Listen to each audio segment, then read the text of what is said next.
Bom, galera, continuando então nossa aula sobre ligações químicas. Hoje nós vamos falar sobre um tipo específico, né, de ligações químicas, que são as ligações covalentes. Tá. Bom, na ligação covalente ocorre o quê? Ambos os átomos, eles têm a tendência de receber elétrons. Tá? Então, ocorre entre o hidrogênio, um ametal, um semimetal, hidrogênio, ametal e semimetal. Então, tanto, nesse caso aqui, tanto o átomo A quanto o átomo B, eles querem receber elétrons. Então, se eu digo que o átomo A, ele, entre aspas, doa um elétron para B, B doa um elétron para A também. Ou seja, eles compartilham pares eletrônicos. Né? Então, o elétron de A, ele faz parte de A e de B, e o elétron de B faz parte de B e de A. Então, aqui a gente tem um par eletrônico, nesse exemplo. Trouxe aqui o caso do átomo de hidrogênio, né? Então, eu tenho aqui um átomo de hidrogênio e um outro átomo de hidrogênio. Nesse caso aqui, ó, cada átomo de hidrogênio tem apenas um elétron. Logo, quando esse elétron aqui é compartilhado com esse átomo e esse elétron aqui, ele é compartilhado com esse átomo também, nós temos aqui, ó, uma molécula de hidrogênio. 2 átomos de hidrogênio com um par de elétrons compartilhados. Então, é essa a ideia da ligação covalente, beleza? Aí eu trouxe aqui as representações, né? Vou lembrar de novo, já falei na aula passada, vou falar nessa aula de novo sobre essa representação. Ou a gente escolhe representar dessa forma, bolinhas, tá vendo? Ou a gente escolhe representar dessa forma xizinho. Não pode usar as duas na mesma prova. Digo, em provas, por exemplo, que tem parte discursiva, tá? Então, se você fizer uma prova de vestibular, que ali tem um espaço que você tenha que fazer a representação da ligação, não use essa configuração, X e bolinha. Se você escolher bolinha, use para todos os elementos bolinha. Se você escolher X, use para todos os elementos X, tá? Por quê? Essas bolinhas representam elétrons. E esse X também representa elétrons. Elétron é igual a elétron, então não pode ter representação diferente. É uma observação muito importante, tá? Então, o que eu tenho aqui, né, o exemplo, agora acabou a observação. Há um átomo de cloro, lembrando que o cloro está lá na família 17, então ele tem 7 elétrons na sua última camada. Então, a gente contando aqui, ó, 2, 4, 6, 7. Esse átomo de cloro, igualmente, tem 7 elétrons.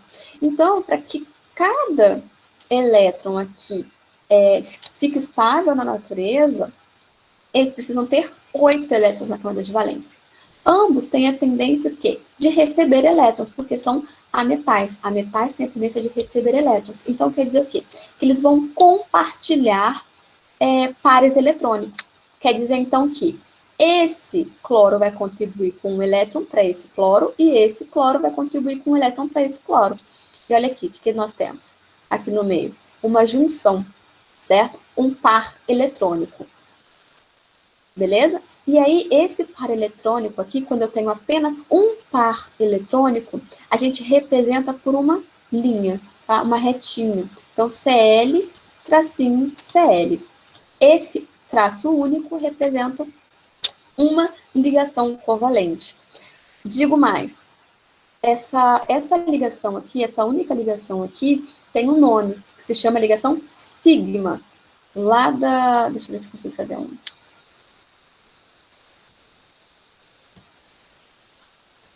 Deixa eu ver se eu consigo fazer um sigma aqui em cima. Então, essa é uma ligação sigma. Agora aqui o segundo exemplo. O que eu tenho? Um átomo de oxigênio, outro átomo de oxigênio. O oxigênio está na família 16, então possui 6 elétrons na sua camada de valência. Os dois, né, possuem 6 elétrons na camada de valência. Quer dizer, então, que esse oxigênio precisa de 2 elétrons para ficar estável na natureza, com seus 8, e esse também precisa de 2. Então, eles vão compartilhar o quê? Seus elétrons, formando aqui, ó, 2 pares de elétrons, ó, um par, 2 pares de elétrons aqui compartilhados. Quando eu tenho 2 pares de elétrons compartilhados, eu formo uma ligação dupla, né? Então, aqui, ó, essa ligação dupla é representada por 2 traços. Cada tracinho desse daqui é um par de elétrons sendo compartilhado. A primeira, né, ligação, nós já sabemos que é a ligação sigma, e a segunda ligação não é sigma, ela tem outro nome, é a ligação pi. Então, quando eu tenho 2 pares de elétrons aqui sendo compartilhados, eu formo uma ligação sigma e uma ligação pi. No caso aqui do nitrogênio está na família 15. Logo, possui 5 elétrons na sua camada de valência. Isso quer dizer que esse átomo de nitrogênio precisa de 3 elétrons para ficar estável na natureza, e esse igualmente, 3 elétrons. Então, quer dizer que esse nitrogênio vai compartilhar seus 3 elétrons com esse nitrogênio aqui, e esse daqui também vai compartilhar 3 com esse. Formando o quê? 3 pares eletrônicos, né? 3 pares de elétrons. Nisso, eu tenho o quê? Lembrando, né? Cada tracinho representa um par eletrônico. O que eu tenho? Uma ligação sigma. Nossa, esse meu sigma ficou péssimo. Uma ligação sigma. Vou arrumar aqui. E 2 ligações π. Então, essa é a π. E a do meio também é a π. Tem ordem? Ah, do meio, de cima, de baixo. Qual que é π, qual que é sigma? Não tem ordem, tá? A gente sabe que toda ligação, todo primeiro par de elétron ali, vai ser sigma. Quem é o primeiro? Ah, pode ser o último traço, do meio ou de cima, isso é indiferente. Mas toda ligação do tipo covalente tem uma ligação π e as outras, uma ligação sigma e as outras são π. Isso que a gente precisa saber. Daí eu trouxe as diferentes maneiras de representar essas ligações. Então eu tenho a fórmula de Lewis ou fórmula eletrônica de Lewis. Então toda vez que vir, né, o termo Lewis ou fórmula eletrônica, eu preciso representar os elétrons, certo? E a gente já sabe, né? Se aqui tá xizinho, não pode. Se eu escolhi bolinha, tem que ter todo mundo bolinha. Se eu escolhi xizinho, tem que ser todo mundo bolinha. Opa, xizinho. Né? Então, aqui, ó, são bolinhas também. A fórmula estrutural plana. Na fórmula estrutural plana, eu não represento todos os elétrons. Eu represento só os traços que representam aqui os pares eletrônicos. Então, eu tenho 3 pares de elétrons aqui sendo compartilhados. Ou eu represento pela fórmula molecular. Na fórmula molecular, vai dizer quantos átomos do elemento eu tenho. Nesse caso aqui, para formar o gás nitrogênio, eu tenho 2 átomos de nitrogênio. Então, N2, porque são só 2 átomos de nitrogênio. E essa é a fórmula molecular, a representação da fórmula molecular. Dúvida até aqui? Me fale. Preciso de uma resposta. Tranquilo. Tranquilo? Eu escutei. Show? Tá dando? Tá show. Beleza. Próximo passo. Existem algumas regras para a gente montar as fórmulas eletrônicas e estruturais a partir de fórmulas moleculares. Bom, eu vou ler essas regras com vocês e depois eu abro um slide aqui em branco para a gente fazer alguns exemplos com meus desenhos tortos, tá? Bom, a primeira regra diz o quê? O átomo que se encontra em menor quantidade deve ir para o centro e ficar rodeado pelos demais átomos. Beleza? Por exemplo, como eu vou fazer a estrutura... Cadê meu mouse? Ah, aqui. Do H2SO4, por exemplo. Então, eu já sei que o elemento que tem menor quantidade, ou seja, o S, ele deve ficar no centro e ficar rodeado pelos demais átomos. Seria o oxigênio e o hidrogênio. Segunda regra, quando o número de átomos na forma molecular for igual, o elemento que possuir maior número de valência normalmente deve ir para o centro da molécula. Deixa eu pensar. Em algum exemplo. Tá, não consigo lembrar nenhum agora, mas depois, se eu lembrar, eu coloco aqui. Ao começar a ligar um determinado átomo a outro, só poderemos ligá-lo a um terceiro átomo após o primeiro se tornar estável. Isso é importante. Depois, caso ainda sobre elétrons, coloque-os em pares. Isso é importante também, igual nós fizemos aqui, ó. Sobraram, ó, quando a gente fez aqui as ligações, né, os pares de elétrons, ó, sobraram elétrons. Então, eu coloquei, ó, sempre em pares. Deixe os elétrons sempre em pares. Isso facilita muito. Depois, principalmente, quando a gente for estudar a geometria molecular.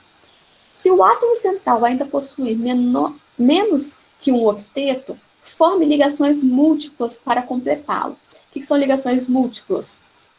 Ligações duplas, triplas, né? A gente sabe, nesse caso ali, que vai compartilhar mais de um par de elétrons. Muita atenção à regra do octeto e suas exceções, assim como a possibilidade da formação de uma ligação coordenada. Ligação coordenada a gente vai estudar daqui a pouco, e também as principais exceções do octeto. Vou fechar aqui rapidinho e abrir um slide novo aqui para a gente estudar um pouquinho essas regras.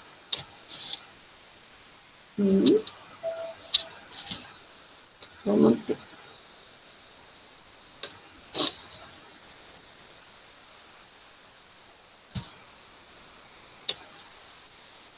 Tá.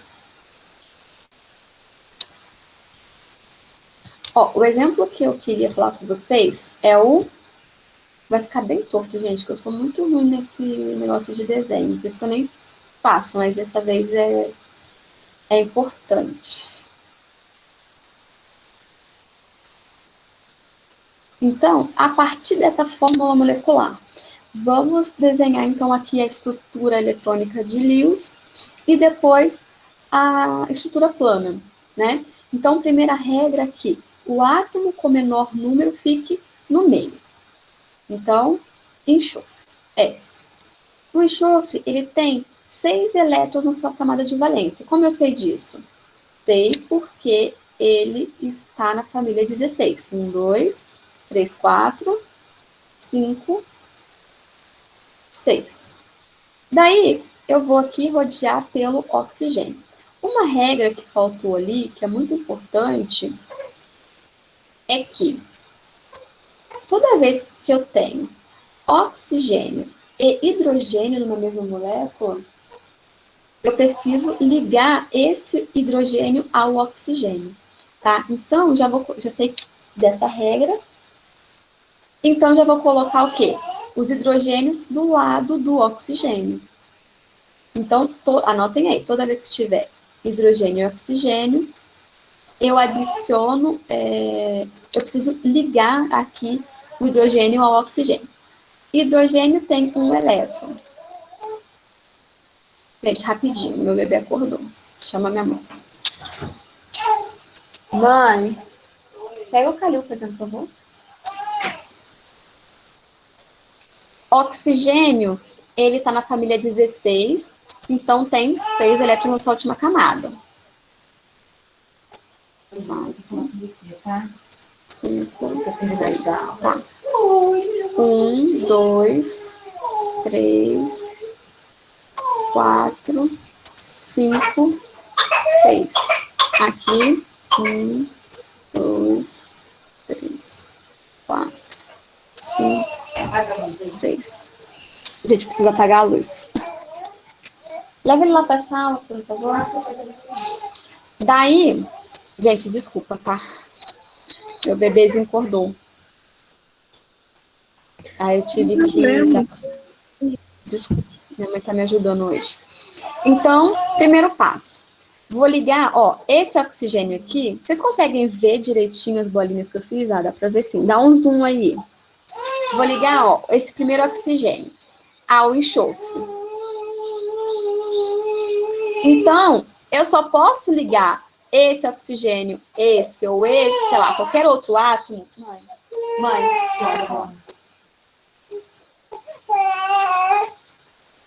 Mas ele quer mamar. Eu sei, depois eu dou.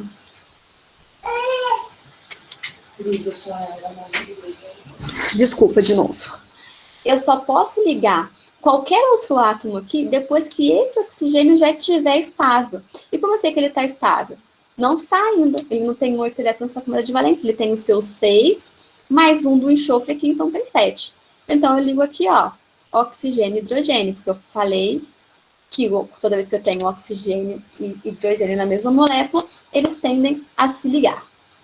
Então, beleza. O hidrogênio, ele é uma exceção do octeto, ele precisa ter 2, tá ok. Esse oxigênio aqui, ó, tá ok também com os seus 8 elétrons na camada de valência. O enxofre agora tem 7, porque tinha os seus 6, né, da camada de valência, mais um que ele ganhou aqui, que ele está compartilhando com esse oxigênio. Daí, eu vou ligar o quê? O segundo oxigênio. Já ligo aqui com o hidrogênio, né, para facilitar a minha vida. Então, 7 elétrons para esse oxigênio aqui, 2 elétrons para esse hidrogênio. Agora eu ligo aqui, ó. Beleza? Fechou. Então, esse oxigênio aqui tem 8 elétrons. Esse hidrogênio, 2. Ok, ele é estável com 2, é uma exceção do octeto. Esse oxigênio tem 8, esse hidrogênio tem 6. E o enxofre já tem 8, então ele já está estável na natureza com os seus 8 elétrons. Só que ainda falta esse oxigênio aqui de cima, que ele não está ligado. Daí, esse é o caso, né, da ligação coordenada. Antigamente, quando vocês fizerem os exercícios, pode aparecer o termo ligação dativa. Hoje em dia a gente não usa mais esse termo. O termo correto é ligação coordenada. E o que significa essa ligação coordenada? Bom, o enxofre está estável com seus 8 elétrons, mas ele precisa ainda ligar com esse oxigênio. E esse oxigênio aqui precisa de 2 elétrons para completar o seu octeto. Então, quer dizer o quê? Que esse enxofre vai compartilhar dele mesmo um par eletrônico com esse oxigênio. Então, vai fazer aqui, ó, uma ligação coordenada. Essa representação de seta também não pode ser usada, tá? Mas eu só trouxe aqui como para representar. Porque na minha época podia. Porque na minha época podia, verdade. Mas hoje em dia não é mais assim que representa. Eu vou escrever aqui embaixo como representa da forma correta. Mas o que essa seta quer dizer? Quer dizer que o enxofre está doando, né? Está emprestando os seus 2 elétrons para esse átomo de oxigênio. Então, a representação correta para esse termo vai ficar assim, ó. Um par eletrônico, 2 elétrons, ó, sempre em pares, importante, mais um par eletrônico, o enxofre,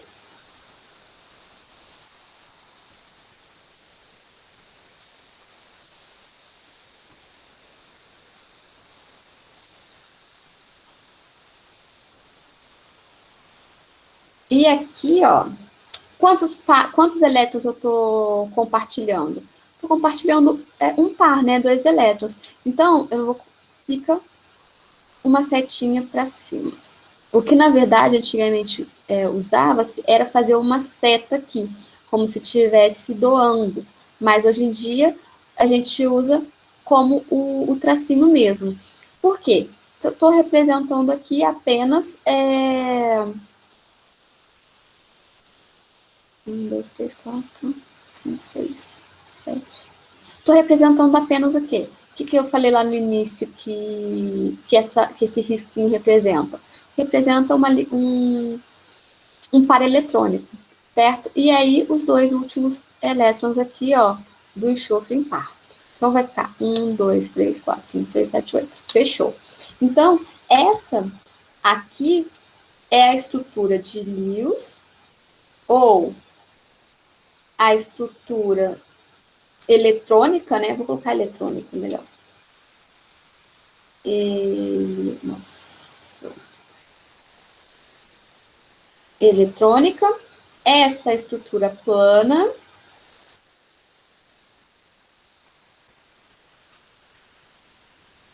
E essa é a fórmula molecular, aqui em cima. Essa é a molecular. Beleza?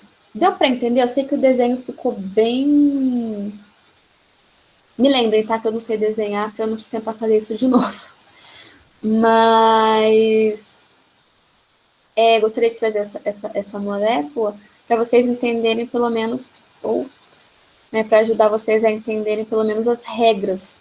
Né? Então, aqui a gente trouxe todas as regras que foram faladas ali no slide anterior. Deu para entender, gente? Ficou muito confuso. Quer que eu faça outro? Deu para entender sim, professoras. O desenho até que saiu legal, deu para entender, tá? Me lembre, gente, né, de não fazer isso de novo. Eu sou péssima, eu sei, eu acredito, tá? Mas...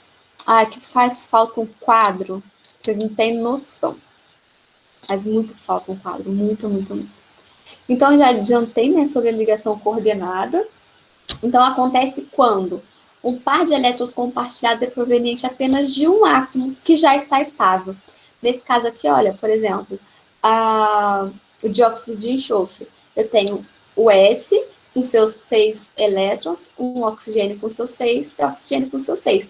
Quando eu compartilho aqui, ó, eu só posso compartilhar com esse átomo de oxigênio depois que esse já estiver estável. É uma regra. Então, eu vou compartilhar aqui de novo. Aí, quando eu faço esses dois compartilhamentos, né, tanto o enxofre quanto o oxigênio já está estável. Daí, o que acontece? Eu preciso aqui, ó, emprestar um par de elétrons para esse oxigênio. Então, quando eu faço, entre aspas, né, esse emprestar, eu faço uma única ligação, certo? E essa ligação é chamada de ligação coordenada, porque ele vem apenas de um átomo que já está estável. E aí a representação da fórmula lá estrutural fica assim, uma ligação dupla e uma ligação simples para o dióxido de enxofre. O mesmo caso aqui, ó, para a molécula de enxofre. Faço aqui um compartilhamento, ó. Fechou, 7 elétrons, 7 elétrons. Opa, então preciso concluir aqui. 8 elétrons para esse átomo, 8 elétrons para o segundo. Daí o terceiro precisa ser ligado também. Daí, então, eu faço aqui uma ligação coordenada. E mando um par eletrônico para esse terceiro átomo de oxigênio. Daí, fica a fórmula estrutural com uma ligação dupla e uma ligação simples. Essa ligação simples que representa apenas um par eletrônico. Aí, vamos para algumas exceções importantes da regra do octeto, que é a contração do octeto e a expansão da valência, né? A valência expandida. O que significa contração do octeto? São átomos que se estabilizam com menos de 8 elétrons na sua camada de valência. E isso acontece com berílio e com boro. Olha, o berílio, ele fica estável com 4 elétrons apenas na sua camada de valência, não 8. E o boro fica estável com 6 elétrons na camada de valência e não com 8. Por isso que a gente chama de contração. O octeto, ele diminuiu. E a valência expandida ocorre também em alguns casos especiais, como com o fósforo e o enxofre. No caso do fósforo, ele pode ter até 10 elétrons na camada de valência. O enxofre, 12 elétrons na camada de valência. E isso ocorre por quê, né? Agora sim que... Lembram desses desenhos aí?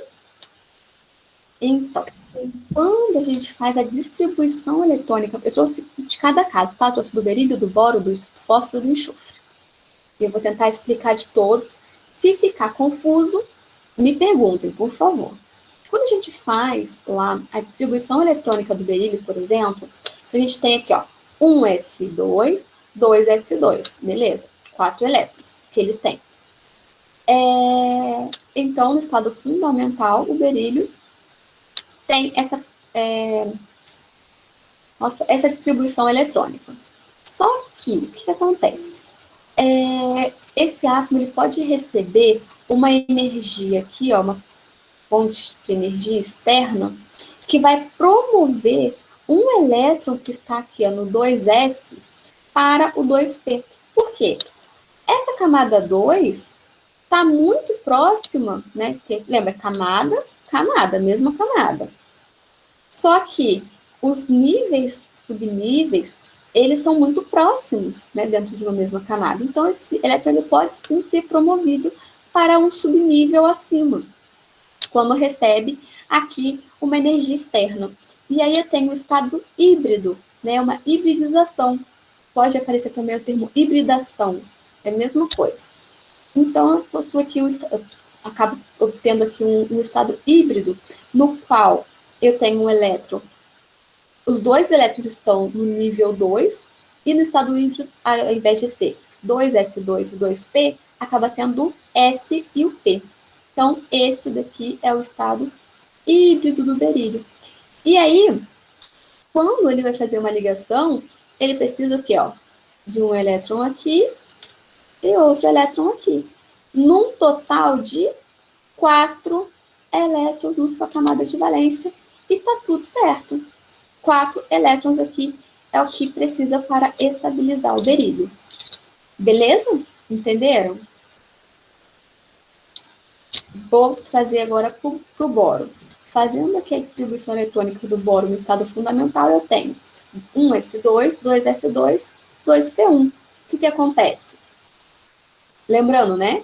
A camada 2, subcamada S, subcamada P, eu posso... eu falo subcamada, mas é subnível, né? Subnível de energia. Eu posso receber aqui uma fonte de energia externa e promover um elétron também ó, da camada 2, mais da subcamada do subnível S para o subnível P. Então, eu tenho aqui, ó, sp2. Por quê? Um elétron no subnível S e 2 elétrons no subnível P. Logo, para estabilizar o boro, eu já tenho 3, né? 3 elétrons, 3, 4, 5 e o sexto. Tá tudo ok também. O boro se estabiliza aqui também com 6 elétrons na sua camada de valência. Agora vai ficando mais complexo, né, os gráficos. Nesse caso do fósforo, a mesma ideia. Quando eu faço a distribuição eletrônica do fósforo, o que eu tenho? Ó, nível 1, 2 elétrons. Nível 2, eu tenho 2 elétrons no subnível S. Eu tenho 6 elétrons no subnível P. Depois eu tenho nível 3, com 2 elétrons no subnível S. E 3 elétrons no nível 3 e subnível P. De novo, recebo uma fonte de energia aqui externa. E na última camada ali, ó, que é 3, um elétron aqui, ó, que estava no subnível S, vai para o subnível D. Logo, eu tenho aqui um estado de hibridização do tipo S com 1 elétron, P com 3 elétrons e o D com 1 elétron. Daí, isso, né, caracteriza aqui a possibilidade do fósforo fazer até 10 ligações. Ter até 10 elétrons na sua camada de valência, ou seja, expandir o seu octeto. né? Então, eu tenho aqui 10 elétrons na camada de valência do fósforo. Em seguida, e por último, é o caso do enxofre, que é a mesma ideia. O enxofre, primeiro nível, né? Camada 1, 2 elétrons, nível 2, e subnível S, 2 elétrons, nível 2, subnível P, 6 elétrons, nível 3, subnível S, 2 elétrons, nível 3, subnível P, 4 elétrons. Daí eu posso o quê? Receber uma fonte de energia externa aqui e promover um elétron aqui, ó, do subnível S e do subnível P para o subnível D. Então, eu tenho aqui, ó, um elétron no subnível S, 3 elétrons no subnível P, P3, e 2 elétrons no subnível D, D2. Logo, isso possibilita o quê? Que o enxofre faça até 12 ligações, né? 12 ligações não. Possua até 6 elétrons na sua camada de valência, certo? Os 6 que ele já tem, mais 6. E aí? Muito difícil, muito complexo? Ou deu para entender essa relação aqui? Você explicou bem, mas acho que a matéria em si deu uma confundida legal. Deu, né? Tá. Sim. É porque precisa do conhecimento lá do... Quando a gente estudou um pouquinho do modelo atômico quântico, né? Que a gente fez lá a distribuição eletrônica, né? A gente pode treinar bastante isso em exercícios. Mas, assim, a relação dessa questão de hibridação não aparece muito em vestibulares para cá, desse tipo de ligação covalente. Aparece muito lá na ligação orgânica, né?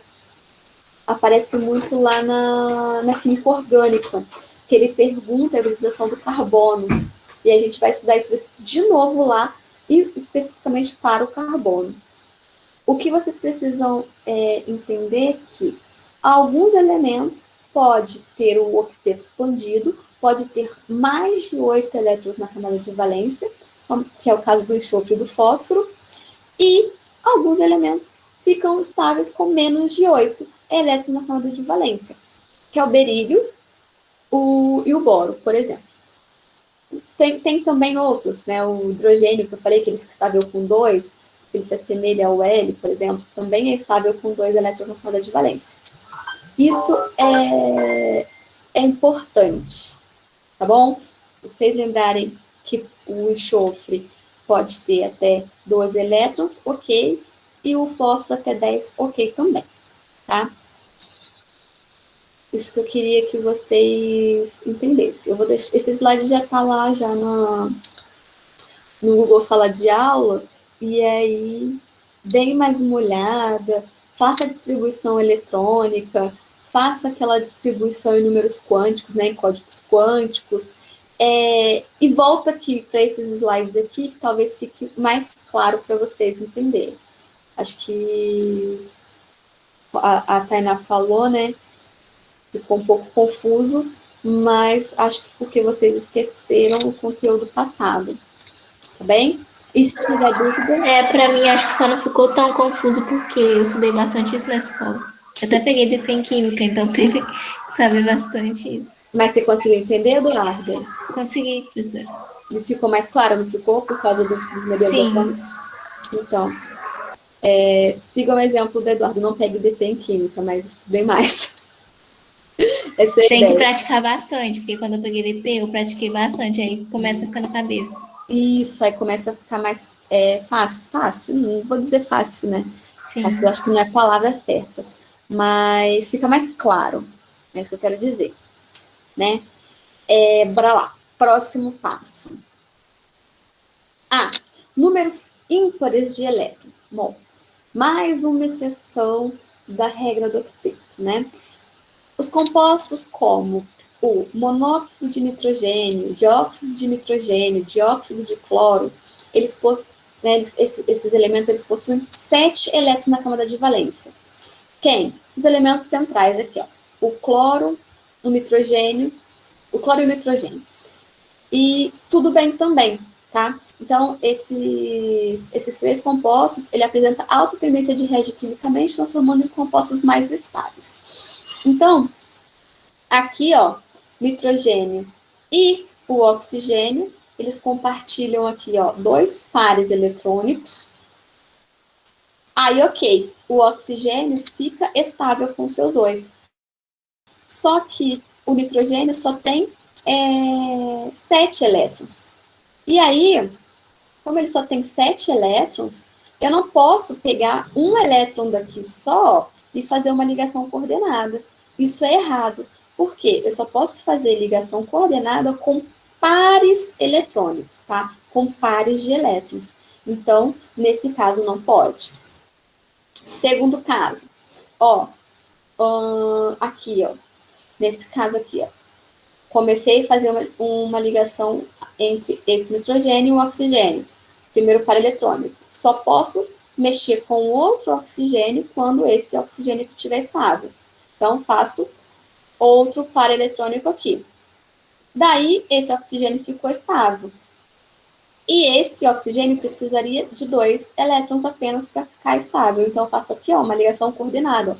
Esses 2 elétrons aqui fazem parte do nitrogênio, mas está sendo compartilhado com o oxigênio.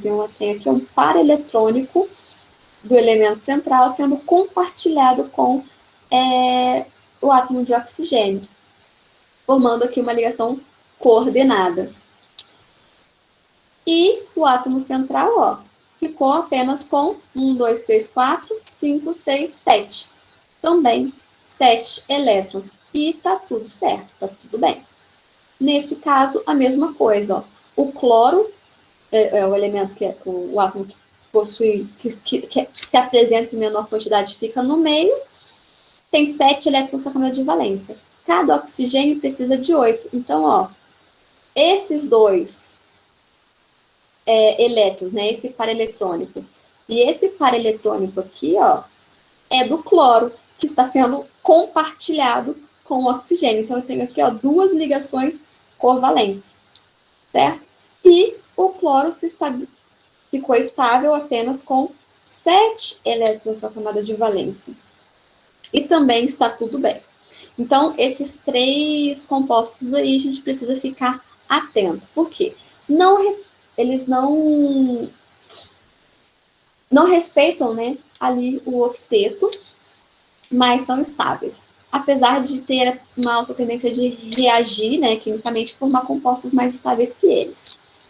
Aí eu venho aqui para as propriedades, né? Acho que é o que, para a questão Enem, o que mais cai, né? Onde se aplica isso? Onde a gente vê quais substâncias, né?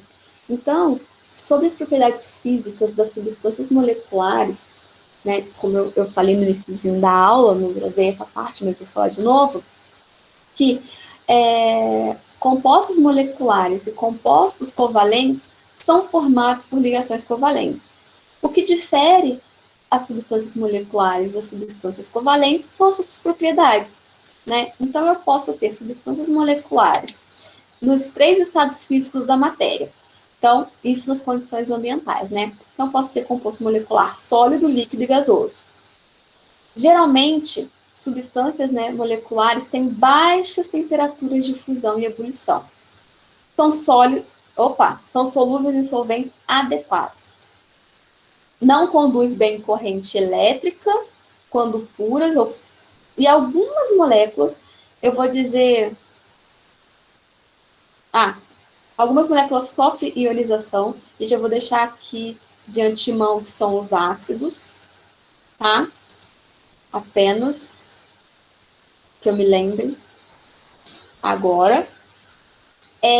São dissolvidas em solventes adequados. Então, assim, a gente vai estudar na próxima aula sobre polaridade. Então, moléculas polar tendem a dissolver moléculas polares. Moléculas apolares tendem a dissolver moléculas apolares. E aí, esse termo de polar e apolar, a gente vai estudar bem legal na próxima aula. E soluções... Elas sofrem ionizações quando em soluções e apresentam boa condutividade. que eu me lembre agora são apenas os ácidos, tá? E as substâncias covalentes são sólidas em temperatura ambiente. Possuem alta temperatura de fusão e ebulição, diferente lá das substâncias moleculares. Elas são insolúveis, são más condutoras de eletricidade, com exceção da grafita. Lembra? A grafita é uma variedade alotrópica da ligação de carbono. Então, geralmente aqui, ó, substâncias covalentes formam retículo cristalino, tá? Então, formam cristais, né? Tem uma estrutura ali cristalina. Quando a gente estudou um pouquinho da variedade alotrópica do carbono, por exemplo, a gente viu que a estrutura cristalina do carbono, grafita, é diferente do carbono diamante. E é por isso que eles possuem, né, propriedades,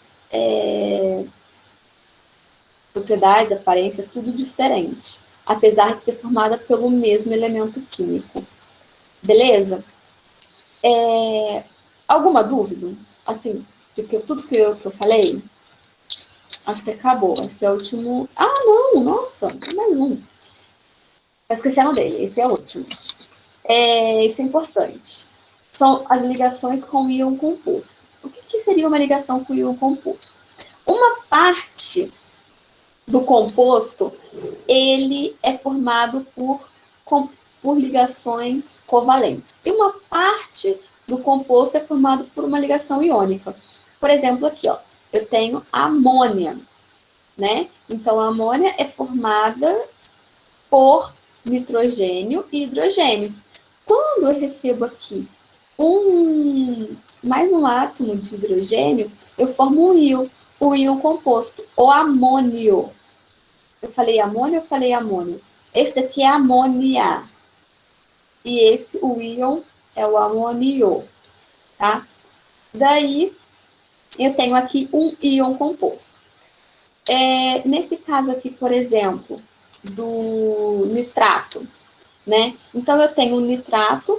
Então, a ligação entre nitrogênio e oxigênio, lembrando aqui, ó, que essa notação de seta é errado, a gente não faz mais dessa forma, a gente faz só um traço, né? Para todos os casos aqui, não é seta mais, estou corrigindo.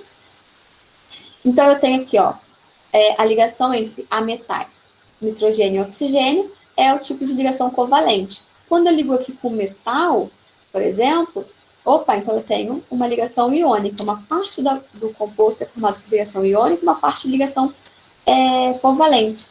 Então, o que eu digo aqui? Independente do composto, se ele tem